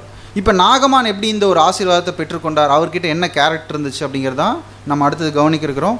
வாசிக்கலாம். 2 ராஜாக்கள் 5ஆம் அதிகாரம் 2ஆம் வசனம் 3ஆம் வசனம். 2 ராஜாக்கள் 5ஆம் அதிகாரம் வசனங்கள் 2 மற்றும் 3. சீரியாவிலிருந்து தண்டுகள் புறப்பட்டு இஸ்ரேல் தேசத்திலிருந்து ஒரு சிறு பெண்ணை சிறைப்பிடித்து கொண்டு வந்திருந்தார்கள். அவள் நாகமானின் மனைவிக்கு பணிவிடை செய்து கொண்டிருந்தாள். அவள் தன் நாச்சியாரை பார்த்து, என் ஆண்டவன் சமாரியாவில் இருக்கிற தீர்க்கதரிசியினிடத்தில் போவாரானால் நலமாயிருக்கும், அவர் இவருடைய குஷ்டரோகத்தை நீக்கி விடுவார் என்றாள். இப்போ என்ன ஆகுது அப்படின்னு பார்த்தீங்கன்னா, இந்த குஷ்டரோகத்தை குணமாக்கறதுக்கான ஒரு வாய்ப்பை என்ன பண்ணுறாங்கன்னா, அவங்க வீட்டில் வேலை செய்கிற ஒரு அடிமை இப்போ என்ன பண்ணுறாங்க சொல்கிறாங்க. இது நம்ம பேசிக்கலி நம்ம படிச்சிருக்கோம் பல தடவை. இப்போ இவர் என்ன பண்ணுறாரு அப்படின்னு பார்த்தீங்கன்னா, போய் அவங்க ராஜா கிட்ட ஒரு லெட்டர் வாங்குறாரு. நான் என்ன பண்ணுறேன், இஸ்ரேல் போகிறேன் அப்படின்னு சொல்லிட்டு லெட்டர் வாங்கிட்டு இப்போ என்ன பண்ணுறாரு, நேராக இஸ்ரேல் போகிறாரு. அந்த இஸ்ரேல் ராஜா யார்கிட்ட அனுப்பிச்சி வைக்கிறாரு, எலிசா கிட்ட அனுப்பிச்சி வைக்கிறார். இப்போ நேராக எங்கே போகிறாருன்னா, எலிசாவனுடைய வீட்டு வாசலில் போய் இப்போ நிற்கிறாரு. எதுக்காக அப்படின்னு பார்த்தீங்கன்னா, எப்படியாவது தன்னுடைய ஜீவனை என்ன பண்ணி ஆகணும், காப்பாற்றணும். வாசிக்கலாம். 2 ராஜாக்கள் 5ஆம் அதிகாரம் 10ஆம் வசனம் 11ஆம் வசனம். 2 ராஜாக்கள் 5ஆம் அதிகாரம் வசனங்கள் 10 முதல்.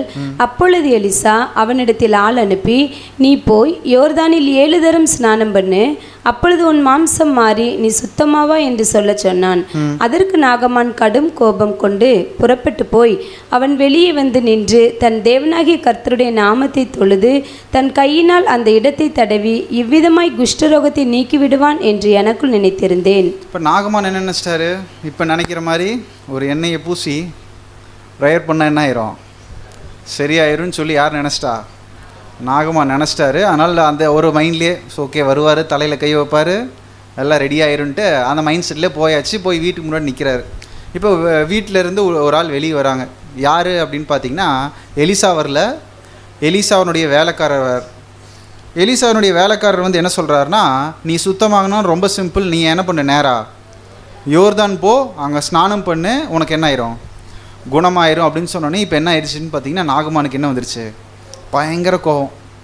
என்ன பயங்கர கோபம் அப்படின்னு பார்த்தீங்கன்னா, நான் அவ்வளோ பெரிய ஒரு படைத்தலைவன், அப்போ நான் வந்து உன்னுடைய வீட்டுக்கு முன்னாடி நிற்கிறேன், அட்லீஸ்ட் நீயாவது என்ன பண்ணியிருக்கலாம், வெளியே வந்து சொல்லியிருக்கலாம், நீ என்ன பண்ணல, சொல்லாமல் ஒரு வேலைக்காரனை விட்டு என்ன செய்ய சொல்கிறியா அப்படின்னு சொல்லி என்ன பண்ணுறாரு அப்படின்னு பார்த்தீங்கன்னா, இப்போ நாகமானுக்கு கோவம். இப்போ ஏன் நாகமானுக்கு இவ்வளோ கோவம் வரும்னு பார்த்தீங்கன்னா, இப்போ நம்ம ஹியூமன் சைக்காலஜி படி பார்த்திங்கன்னா 2 விஷயங்கள் வந்து மனுஷனை ரொம்ப பாதிக்குமாமா. ஒன்று வந்து பயம், இன்னொன்று வந்து அவமானம். இது ரெண்டுமே என்ன பண்ணும் அப்படின்னு பார்த்தீங்கன்னா ஒரு மனுஷனை வந்து அசைச்சிரும் அப்படின்னு சொல்கிறாங்க. இப்போ வந்து உலக பிரகாரமாக சைக்காலஜி அப்படின்னு சொல்லக்கூடிய விஷயங்கள் எல்லாமே ஒரு மனுஷனை வந்து எப்படி வேலை வாங்கணும், ஒரு மனுஷனை வந்து எப்படி கண்ட்ரோல் பண்ணுறது அப்படிங்கிறதுல இப்போ என்ன பண்ணுறாங்கன்னு பார்த்தீங்கன்னா நிறைய ஸ்டடீஸ்லாம் பண்ணுறாங்க மேனேஜ்மெண்ட் இதுலாம். அதில் வந்து அவங்க எடுத்துக்கிற 2 டூல் என்ன அப்படின்னு பார்த்தீங்கன்னா, ஒன்று அவங்கள பயமுறுத்துறது, இன்னொன்று என்ன அப்படின்னு பார்த்தீங்கன்னா அவங்கள அவமானப்படுத்துறது. இந்த 2 விஷயத்தில் அந்த மனுஷன் ஏதாவது ஒன்றுக்கு என்ன பண்ணிடுவான் அப்படின்னு பார்த்தீங்கன்னா அந்த சொல்லக்கூடிய நபருக்கு கட்டுப்பட்டுருவான். ஒன்றா அவன் என்ன பண்ணுவாங்க, பயமுறுத்துவாங்க.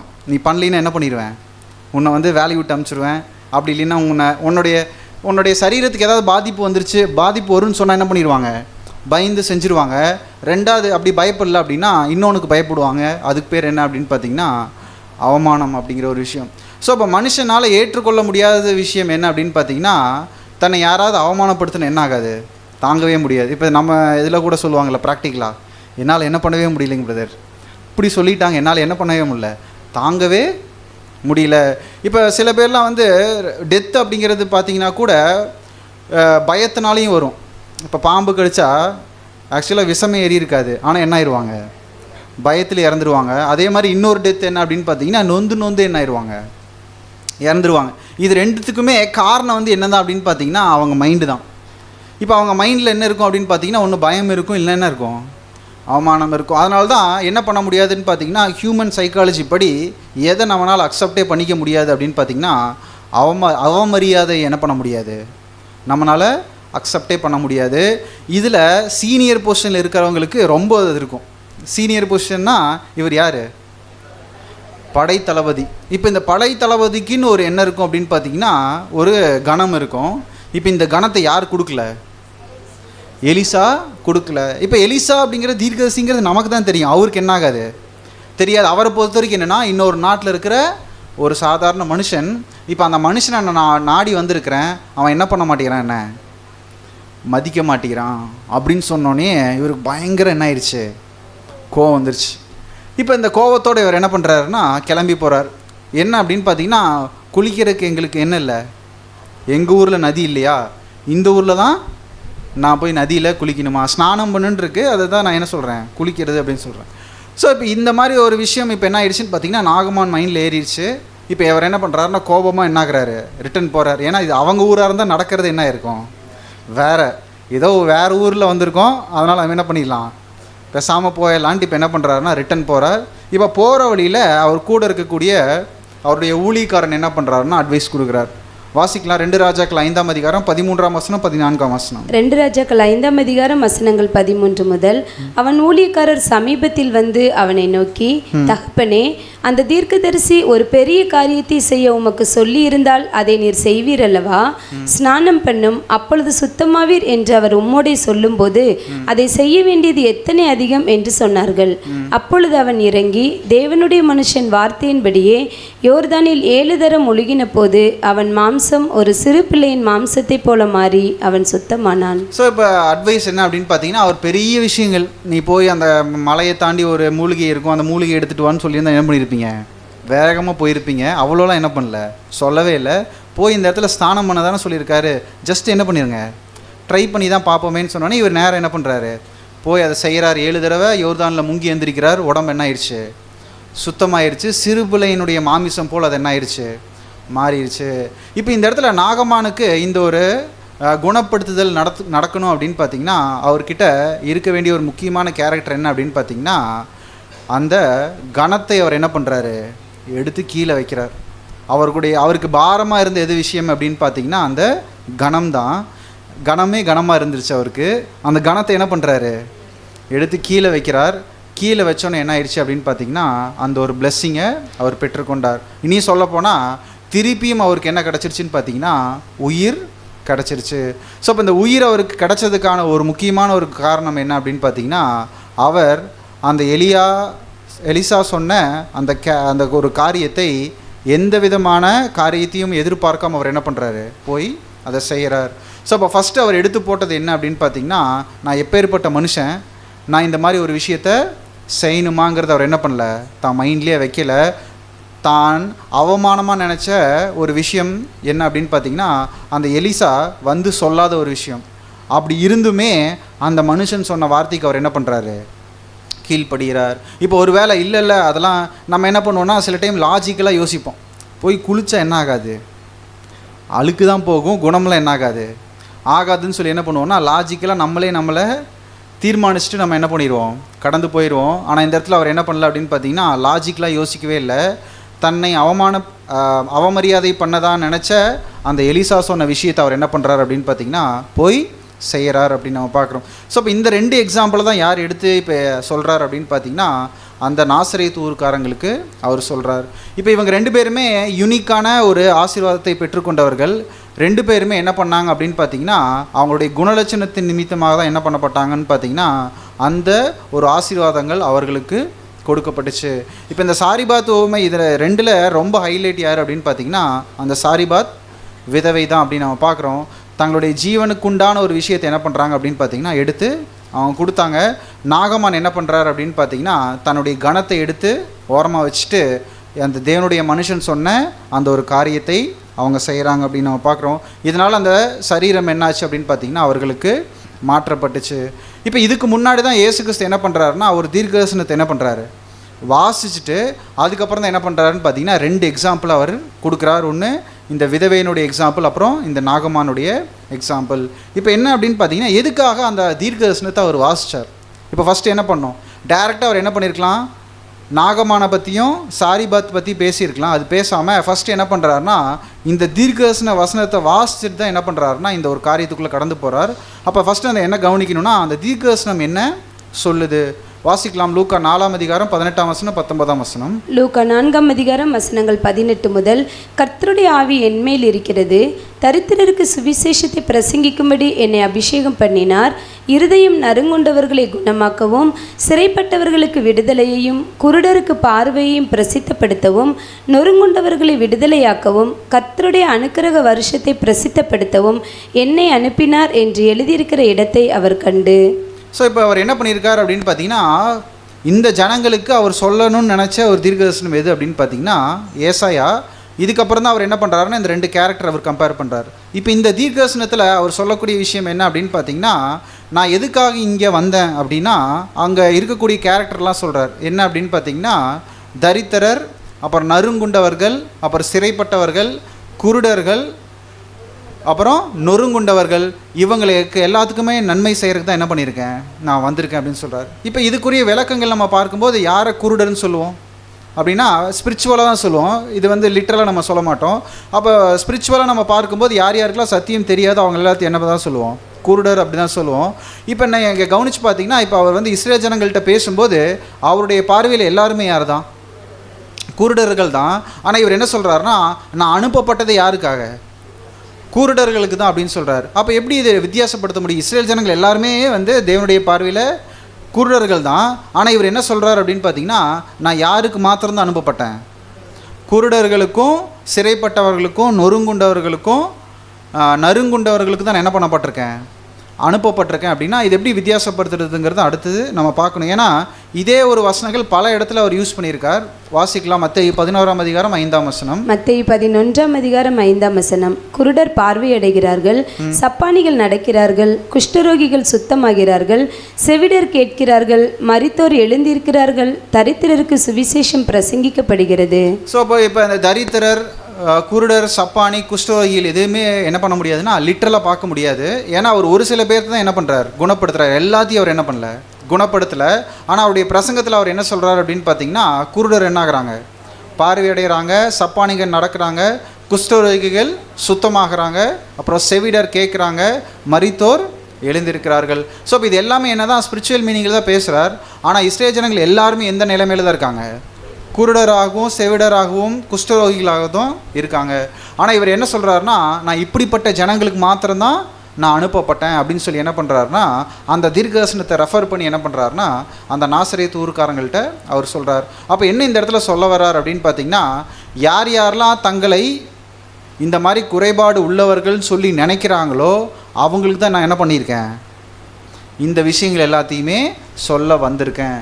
அப்போ யாராவது தங்களை நாங்கள் குருடர் கிடையாது, எங்களுக்கு கண்ணு நல்லா தெரியும் அப்படின்னா அவங்களுக்கு அவர் என்ன பண்ண மாட்டார், சொல்ல மாட்டார். ஏன்னா அவருடைய முதலாம் வருகையில் இஸ்ரேல் ஜனங்கள் எல்லாத்துக்குமே என்ன தெரியாது, கண்ணு தெரியாது, காது கேட்காது, கால் நடக்க முடியாது. ஏன்னா யாருமே என்ன பண்ணல, சத்தியத்தை அறிந்து கொள்ளவே இல்லை.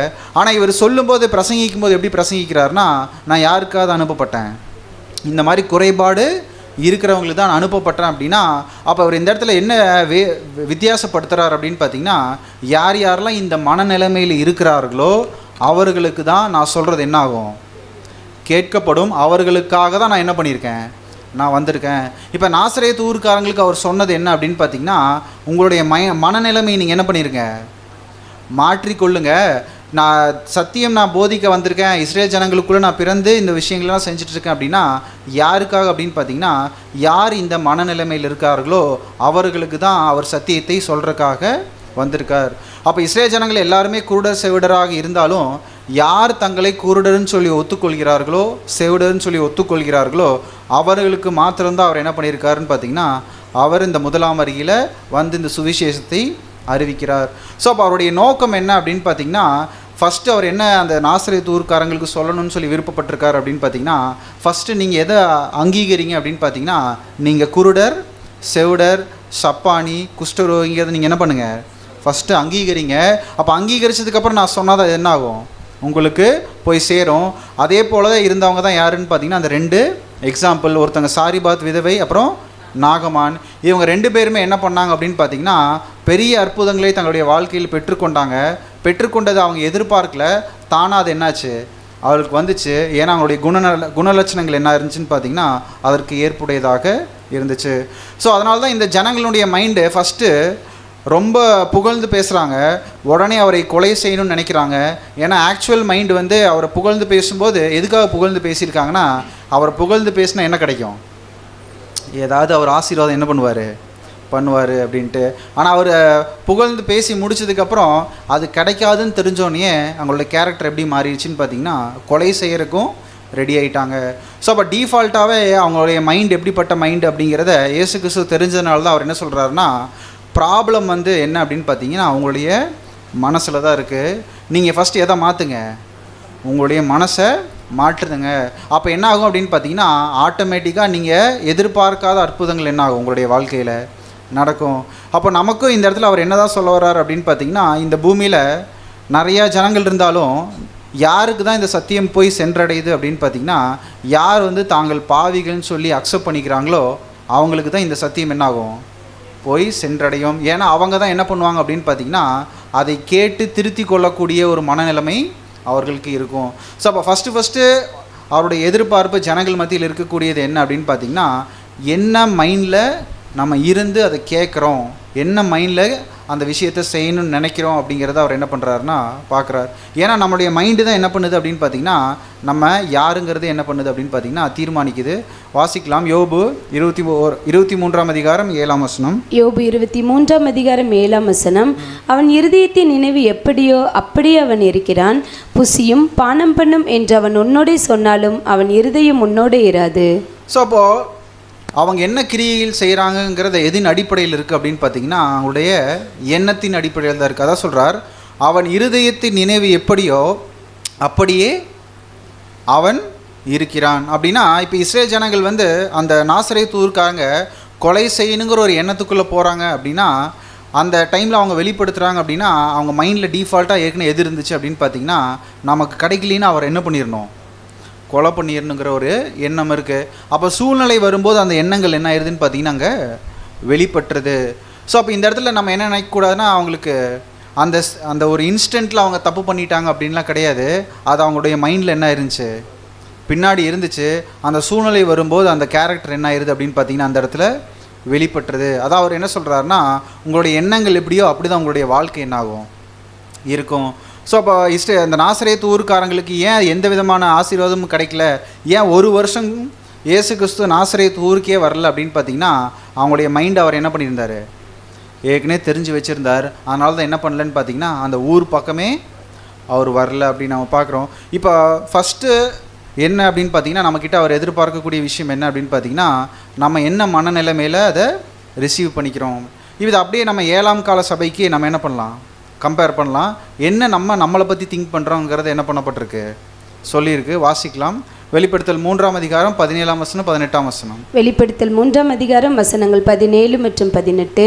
நீ நிர்பாக்கியம் உள்ளவனும் பரிதபிக்கப்படத்தக்கவனும் தரித்திரனும் குருடனும் நிர்வாணியுமாய் இருக்கிறதை அறியாமல் நான் ஐஸ்வர்யவான் என்றும் திரவிய சம்பன்னன் என்றும் எனக்கு ஒரு குறைவும் இல்லை என்றும் சொல்லுகிறபடியால் நான் நீ ஐஸ்வர்யவான் ஆகும்படிக்கு நெருப்பிலே புடமிடப்பட்ட பொன்னையும் உன் நிர்வாணமாகிய அவலட்சணம் தோன்றாதபடிக்கு நீ உடுத்திக் கொள்வதற்கு வெண் வஸ்திரங்களையும் என்னிடத்திலே வாங்கி கொள்ளவும் நீ பார்வையடையும்படிக்கு உன் கண்களுக்கு கலிக்கும் போடவும் வேண்டும் என்று உனக்கு ஆலோசனை சொல்லுகிறேன். இப்போ நம்ம பார்த்த அந்த 1ஆம் வரியில் அவர் யூஸ் பண்ண அதே அடையாளங்கள், தரித்திரர், குருடர், நிர்பாக்கியம் உள்ளவன், அதாவது நிர்வாணியாக இருக்கக்கூடிய ஒரு விஷயம். இப்போ 7ஆம் சபையினுடைய காலப்பகுதியில் இருக்கக்கூடிய அவருடைய பிள்ளைகளுக்கும் எப்படி இருக்குது அப்படின்னு பார்த்தீங்கன்னா சில டைம் நம்மளை பற்றி நமக்கு என்ன இருக்கும், ஒரு அபிப்பிராயம் இருக்கும், எப்படின்னா நான் இப்படிப்பட்டவன் அப்படின்ட்டு. ஆனால் ரியலாக ஒரு சில சூழ்நிலைகள் வரும்போது என்ன ஆகும்னு பார்த்தீங்கன்னா நம்ம நினச்சதுக்கும் நம்ம நடந்துக்கிறதுக்கு என்ன இருக்கும், ஒரு பெரிய வித்தியாசம் இருக்கும். இப்போ அந்த பெரிய வித்தியாசத்தை அவர் எப்படி சொல்கிறாருன்னா, நான் சொல்கிறேன் நீ யார், தரித்திரன், குருடன், அப்புறம் நிர்வாணி. ஆனால் நீ என்ன சொல்கிற, நான் ஐஸ்வர்யவான், நெருப்பில் புடமிடப்பட்டவன், அப்புறம் எனக்கு கண் என்ன ஆகுது, நல்லா தெரியுது அப்படின்னு சொல்லி நீ என்ன பண்ணுற சொல்கிற. அப்படிலாம் கிடையாது. உன்னுடைய நிர்வாணம் மூடும்படிக்கு நான் என்ன பண்ணுறேன், உனக்கு ட்ரெஸ் தரேன், உன்னுடைய கண் நல்லா தெரியறதுக்கு நான் என்ன பண்ணுறேன், கண்ணாடி தரேன், நீ என்ன பண்ணிக்கோ, போட்டுக்கோ அப்படின்னு சொல்லி கடைசி அவர் எப்படி முடிக்கிறார்னா உனக்கு ஆலோசனை சொல்கிறேன். அவர் அந்த இடத்துல என்ன தான் கொடுக்குறாரு, அட்வைஸ் தான் கொடுக்குறாரு. நீ பண்ணுறதா இருந்தால் தாராளமாக இப்படி நீ பண்ணிக்கோ. ஸோ அப்போ என்ன அவர் என்ன பண்ணுறாருனா, எப்படி அந்த நாசரேத்து ஊர்க்காரங்களுக்கு அட்வைஸ் பண்ணாரோ இப்போ அதே போல் ஒரு அட்வைஸ் நம்ம என்ன பண்ணிக்கலாம், எடுத்துக்கலாம். இப்போ ஃபஸ்ட்டு நம்ம என்ன அப்படின்னு பார்த்தீங்கன்னா நம்ம சில விஷயங்கள் எதிர்பார்ப்போம் நம்முடைய வாழ்க்கையில் நடக்கணும்னு. அது வந்து ஸ்பிரிச்சுவலாக நம்ம என்ன பண்ணிக்கலாம், எடுத்துக்கலாம். அப்போ அந்த விஷயங்கள் நம்முடைய வாழ்க்கையில் நம்ம நடக்கலை அப்படின்னா ஃபஸ்ட்டு நம்ம என்ன பண்ணக்கூடாதுன்னு பார்த்தீங்கன்னா அந்த எதிர்பார்த்த விஷயம் யார்கிட்டே எதிர்பார்த்துருப்போம், அது நடக்காத போது என்ன வந்துடும், நமக்கு யார் அதை செய்வாங்கன்னு நினச்சோமோ அவங்க மேலே என்ன வந்துடும், கோவம் வந்துடும். ஆனால் நம்ம என்ன பண்ணக்கூடாதுன்னு பார்த்தீங்கன்னா நம்ம எதிர்பார்த்த ஜனங்கள்கிட்ட அந்த எதிர்பார்ப்பை விட்டுட்டு ஒருவேளை அந்த எதிர்பார்ப்பு நடக்கலை அப்படின்னா நம்ம என்ன நினைக்கணும்னா ஃபஸ்ட்டு நம்ம மைண்டில் ஏதோ என்ன இருக்குது, அதை பெற்றுக்கொள்வதற்கான ஒரு மனநிலைமை நம்மளுடைய மைண்டில் இல்லை. ஃபஸ்ட்டு எடுத்தோன்னே எங்கே போகணும் அப்படின்னு பார்த்திங்கன்னா நம்ம மைண்டை நம்ம என்ன பண்ணிக்கணும், செக் பண்ணி பார்க்கணும். இப்போ இயேசு கிறிஸ்து சொல்கிற மாதிரி தான், நீ ஏன் எதிர்பார்த்து தேடுற, உன்னுடைய இருதயம் வந்து சரியாக இருந்துச்சு அப்படின்னா உனக்கு என்ன ஆயிரும், அது தானாக வந்து கிடைக்கும். அதான் சொல்கிறார். நம்மளுடைய சில டைம் நம்ம பேசும்போது சொல்லுவோம்ல, நான் இப்படி பண்ணுவேன், நான் இப்படி தான் இருப்பேன் அப்படின்னு சொல்லுவோம். ஆனால் செயல்படும் போது என்ன ஆகும் அப்படின்னு பார்த்தீங்கன்னா அது வித்தியாசப்படும் போது நமக்கே தெரியாது நம்ம இந்த மாதிரிலாம் சொன்னோன்னு. ஆனால் நம்ம யார்கிட்ட சொன்னோமோ அவங்க அதை என்ன பண்ணியிருப்பாங்க, ஞாபகம் வச்சுருப்பாங்க. அப்போ நம்முடைய செயலுக்கும் நம்முடைய பேச்சுக்கும் வித்தியாசப்படும் போது என்ன ஆயிருன்னு பார்த்தீங்கன்னா ஈஸியாக தெரிஞ்சிடும் நம்ம என்ன ஆகிறோம், அங்கே குறைவுபடுறோம் அப்படின்ட்டு. ஸோ அப்போ இந்த இடத்துல நம்ம என்ன பண்ண வேண்டியர்களாக இருக்கும் அப்படின்னு பார்த்தீங்கன்னா ஒருவேளை நம்முடைய எதிர்பார்ப்புகள் நடக்கலை, நம்ம நினச்ச ஒரு விஷயங்கள் வந்து செயல்படுத்த முடியல அப்படின்னா ப்ராப்ளம் எங்கே இருக்குது அப்படின்னு பார்த்தீங்கன்னா நம்மளுடைய மைண்டில் தான் இருக்குது. ஸோ அப்போ ஃபஸ்ட்டு நம்ம எங்கே தான் போகணும் அப்படின்னு பார்த்தீங்கன்னா நம்மளுடைய சிந்தனைகளை சரி செய்வதற்கு தான். ஏன்னா சில டைம் நம்ம வந்து இந்த மாதிரி பிஹேவ் பண்ணக்கூடாதுன்னு நம்ம நினச்சிருப்போம். ஆனால் நம்மளே அறியாமலே என்ன பண்ண ஆரம்பிச்சிருவோம்னா, இப்போ எக்ஸாம்பிள் கோவப்படுறது, கோவமே படக்கூடாதுன்னு நம்ம நினைப்போம். ஒரு ஸ்டேஜில் என்ன ஆயிரும், நம்மளை மீறி என்ன ஆயிரும், கோவம் வந்துடும். அப்போ இதுக்கு காரணம் என்ன அப்படின்னு பார்த்தீங்கன்னா நம்மளுடைய சிந்தனைகள் தான். அப்போ ஃபஸ்ட்டு என்ன பண்ணணும் அப்படின்னா கோவப்படக்கூடாதுன்னா கோவப்படுற மாதிரி இடத்துல போய் நிற்காமல் இருந்தால் என்ன பண்ண முடியும், கோவப்படாமல் இருக்கலாம். ஆனால் அப்படி நிற்காமல் நம்மளால் என்ன பண்ண முடியாது, இருக்கவே முடியாது. அப்படின்னா நம்ம எதை தான் ட்ரெயின் பண்ண வேண்டியதில் இருக்கும்னு பார்த்தீங்கன்னா நம்ம மைண்டை தான் நம்ம ட்ரெயின் பண்ண வேண்டியதில் இருக்கும்.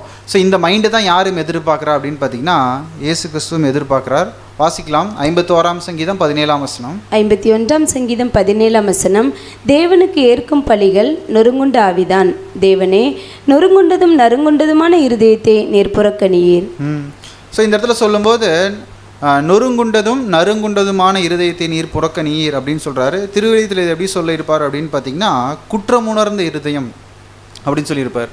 அப்போ இந்த குற்றம் உணர்ந்த இருதயத்தை தான் அவர் என்ன பண்ணுறாருன்னா அவர் எதிர்பார்க்குறார். அப்போ தேவனுக்கு நம்ம செலுத்தக்கூடிய பலிகளே எதுதான் அப்படின்னு பார்த்தீங்கன்னா நம்மளுடைய இருதயத்தை தான்.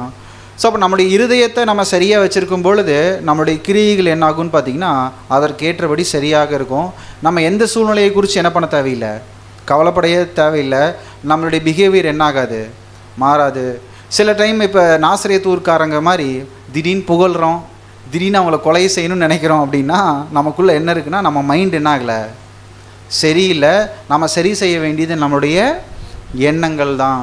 ஸோ அப்போ நம்ம எதை திங்க் பண்ணிகிட்டே இருக்கோமோ அந்த திங்கிங் தான் என்ன ஆகும் அப்படின்னு பார்த்தீங்கன்னா நம்மளுடைய செயல்பாடுகளாக என்ன ஆகும், வெளிப்படும் அப்படின்னு நம்ம பார்க்குறோம். வாசிக்கலாம்.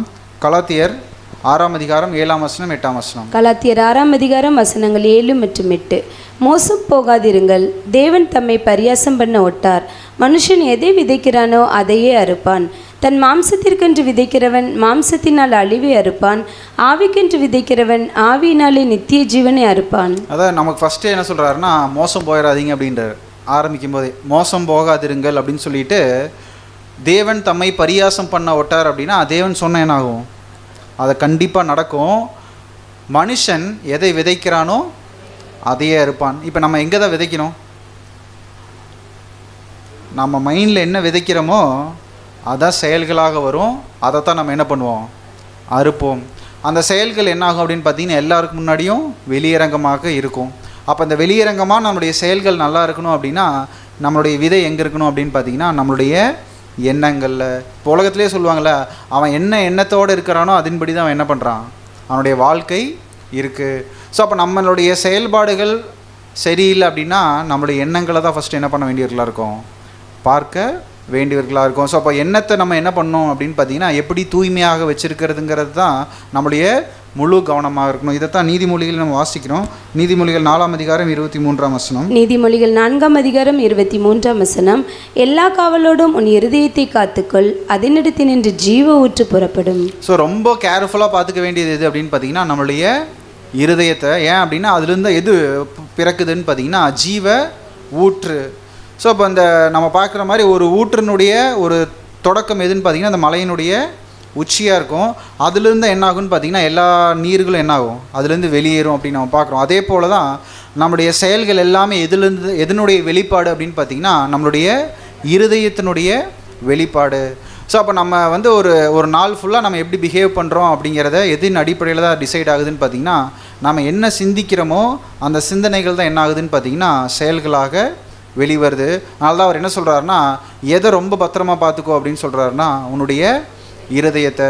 ஸோ அப்போ இருதயத்தை நம்மளால் கண்ட்ரோல் பண்ண முடியல அப்படின்னா கண்டிப்பாக நம்மளுடைய செயல்களும் என்ன ஆகாதுன்னு பார்த்திங்கன்னா நம்மளுடைய கட்டுப்பாட்டிலேயே இருக்காது. ஸோ அப்போ நம்ம கட்டுக்குள்ளே வச்சுருக்க வேண்டிய ஒரு முக்கியமான ஒரு விஷயமே எது அப்படின்னு பார்த்திங்கன்னா நம்மளுடைய சிந்தனைகள் தான். இப்போ சப்ஜெக்ட் கேட்டிருக்கோம், சில டைம் என்ன ஆகும்னு பார்த்திங்கன்னா நம்மளுடைய இருதயம் என்ன ஆகும், அப்படியே காந்திபுரம் வரைக்கும் என்ன ஆகிட்டு வரும், போயிட்டு வரும். அப்புறம் திருப்பி என்ன ஆயிடுவோம், ஐயோ நம்ம ஹாலுக்குள்ளே இருக்கோம் அப்படின்னு சொல்லிட்டு என்ன பண்ணுவோம், திருப்பியும் வந்து ரீஃபோக்கஸ் பண்ணுவோம். ஸோ அப்போ என்ன ஆகும் அப்படின்னு பார்த்தீங்கன்னா ஃபிசிக்கலி ப்ரெசண்ட்டு மென்டலி என்ன ஆகும், ஆப்சண்ட் ஆகும். ஏன்னா நம்ம அந்த மைண்டை கண்ட்ரோல் பண்ணுறது தான் ரொம்ப கஷ்டம். ஸோ அப்போ நம்ம எதை குறித்து அதிகமாக திங்க் பண்ணிகிட்டே இருக்கோமோ அந்த விஷயங்கள் தான் என்ன ஆகும்னு பார்த்தீங்கன்னா நம்முடைய செயல்களாக அது மாறும் அப்படின்னு நம்ம பார்க்குறோம். வாசிக்கலாம்.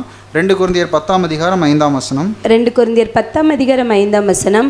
அவைகளால் நாங்கள் தர்க்கங்களையும் தேவனை அறிகிற அறிவுக்கு விரோதமாய் எழும்புகிற எல்லா மேட்டிமையும் நிர்மூலமாக்கி எந்த எண்ணத்தையும் கிறிஸ்துவுக்கு கீழ்ப்படிய சிறைப்படுத்துகிறவர்களாய் இருக்கிறோம்.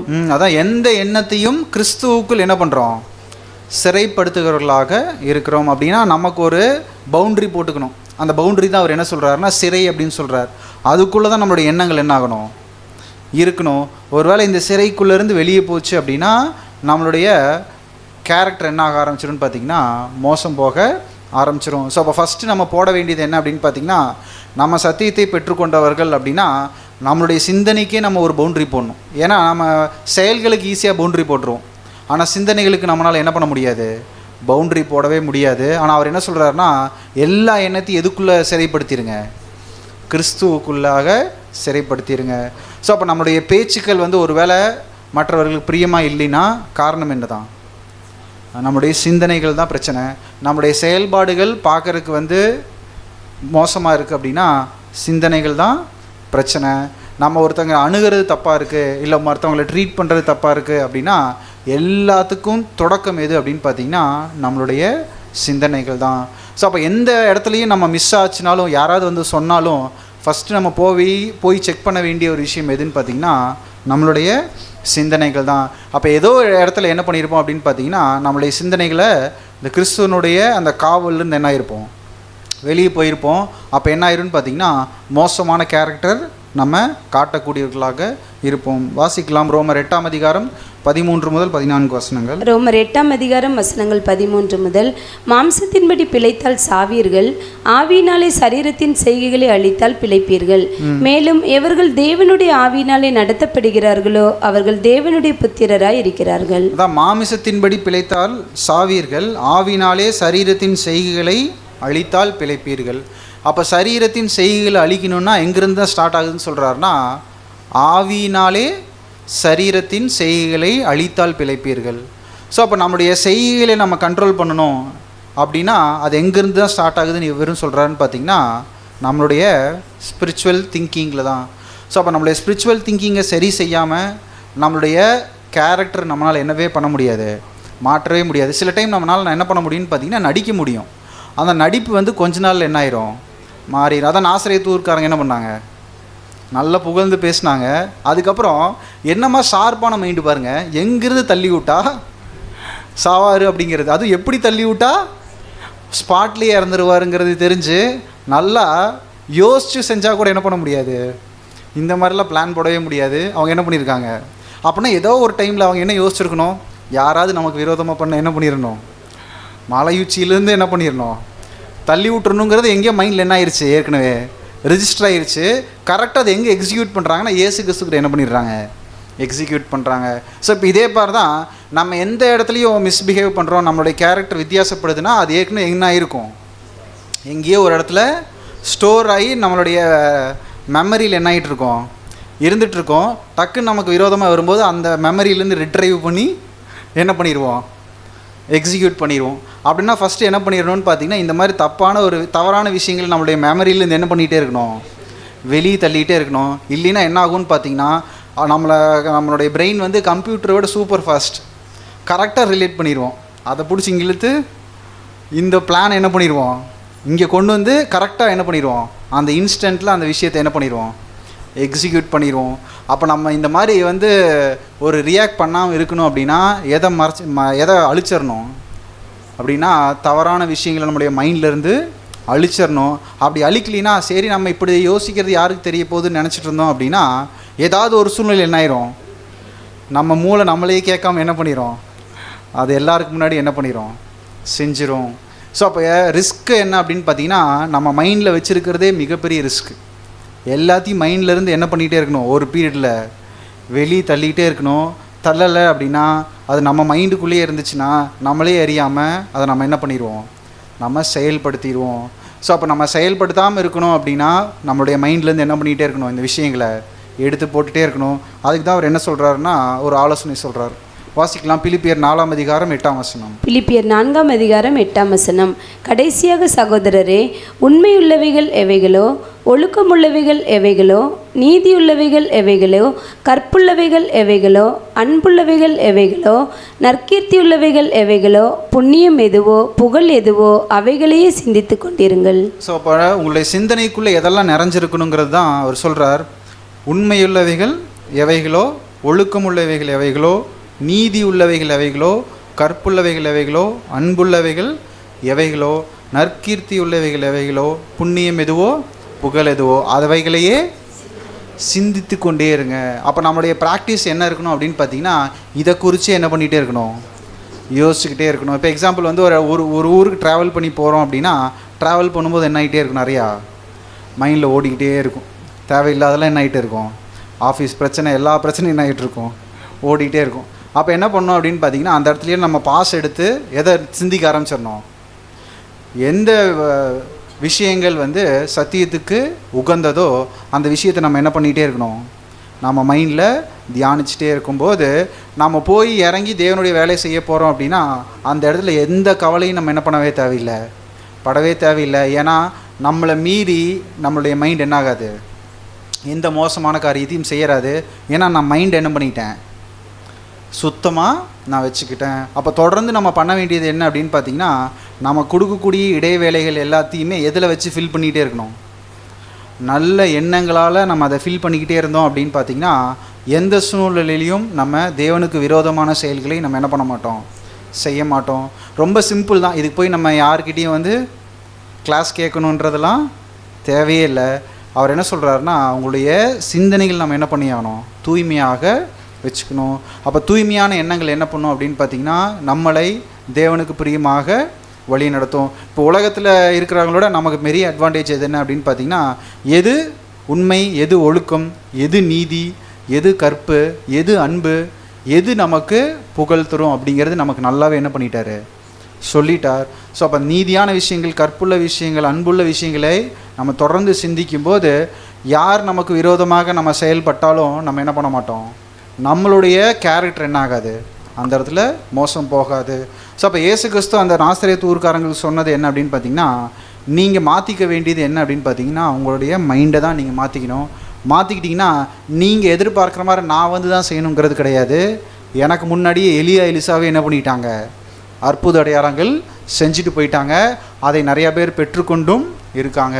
அப்போ நீங்கள் அவங்களுக்கு கவனிக்க வேண்டியது என்ன அப்படின்னு பார்த்தீங்கன்னா அந்த மைண்டு தான். இப்போ கடைசி காலத்தில் வாழ்ந்துட்டுருக்கிறக்கும் நமக்கும் அவர் என்ன சொல்கிறார், அதே தான். நம்ம நன்மையை பெற்றுக்கொள்ளணும் அப்படின்னா அதை பெற்றுக்கொள்கிறதுக்கு தகுதியாக நம்முடைய சரீரத்தை மாற்றணும் அப்படின்னா அது ஒன்று தான், நம்மளுடைய எண்ணங்கள் மாத்திரம்தான். ஸோ அப்போ எண்ணங்கள் மாத்திரம்தான் என்ன பண்ணும் அப்படின்னு பார்த்திங்கன்னா நம்மளை தகுதிப்படுத்தும், நம்முடைய செயல்களை அது தூய்மைப்படுத்தும், நம்முடைய பேச்சுக்களை அது சுத்தமாக என்ன பண்ணும் வச்சுருக்கோம். ஸோ இப்படிப்பட்ட ஒரு ஆலோசனையை தான் என்ன பண்ணுறார் அப்படின்னு பார்த்திங்கன்னா நாசரேத்து ஊர்க்காரங்களுக்கு இயேசு கிறிஸ்து சொன்னார். இதே ஒரு ஆலோசனையும் என்ன பண்ணிக்கலாம், நம்மளும் நம்மளுடைய வாழ்க்கையில் நம்ம ப்ராக்டிஸ் பண்ணும்போது கண்டிப்பாக என்ன ஆகும், இது நம்மளுடைய செயல்கள் மூலியமாக என்னாகும் அப்படின்னு பார்த்திங்கன்னா வெளியரங்கமாக எல்லாருக்கும் தெரியும் அப்படின்னு நம்ம பார்க்குறோம். பொறுமையோடு கேட்டவங்கள் அனைவரையும் தேவன் தாமே ஆசீர்வதிப்பாராக. ஆமென்.